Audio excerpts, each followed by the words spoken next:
Hi friends, welcome to the law diaries. నేను ఇప్పుడు చెప్పబోయే సెక్షన్ ఏంటంటే 324 ఐపీసీని బిఎన్ఎస్ 118గా మార్చారు. అంతేగాక 118 క్లాస్ 1గా కూడా మార్చారు.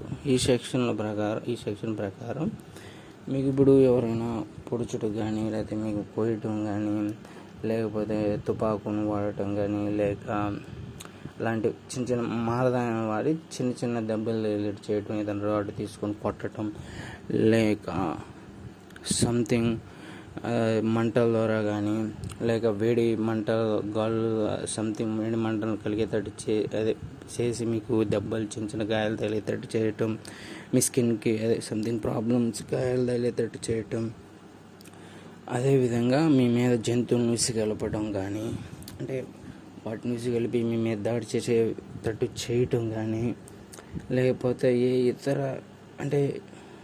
ఇతర వస్తువుల ద్వారా కానీ మీకు గాయాలు చేసి, అంటే రాడ్లు కానీ, కత్తులు కానీ, లేకపోతే ఆయుధాలు కానీ, లేదా ఒక వ్యక్తి మీద దాడి చేయటకు ఏదైనా వస్తువును ఆయుధంగా ఉపయోగించిన మీకు అలా విధంగా మీకు గాయం చేశారంటే ఈ సెక్షన్ ప్రకారం అతనికి శిక్ష పడుతుంది.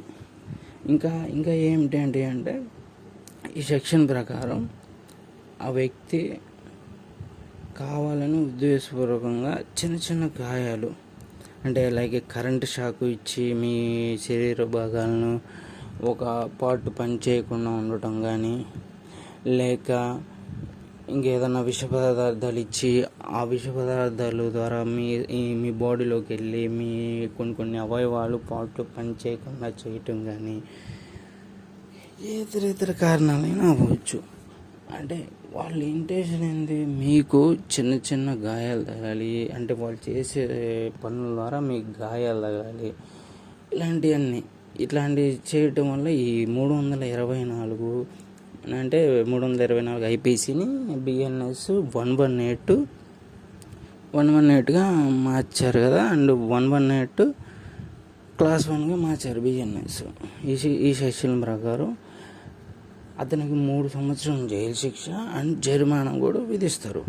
అంతేకాకుండా ఒక్కోసారి 2 విధించవచ్చు. అందుకని చెప్పేసి ఈ సెక్షన్ ఎవరికైనా మీకు ఉంటారు కదా, లైక్ ఫ్యామిలీ మెంబర్స్, లేకపోతే ఎవరైనా శత్రువులు ఉంటారు కదా, ఇలా చేయాలని మీ మీద ఉద్దేశపూర్వకంగా ఇలా చేయాలి, వీళ్ళని ఎలాగైనా మనం ఇబ్బంది పెట్టాలి, ఇలా దెబ్బలు తగిలేటట్టు చెయ్యాలి, లేకపోతే వీళ్ళు నలుగురిలో ఇబ్బంది పడాలి, మనం కొట్టాలి, ఇది చేయాలి అనే ఉద్దేశంతో చాలామంది ఉంటుంటారు.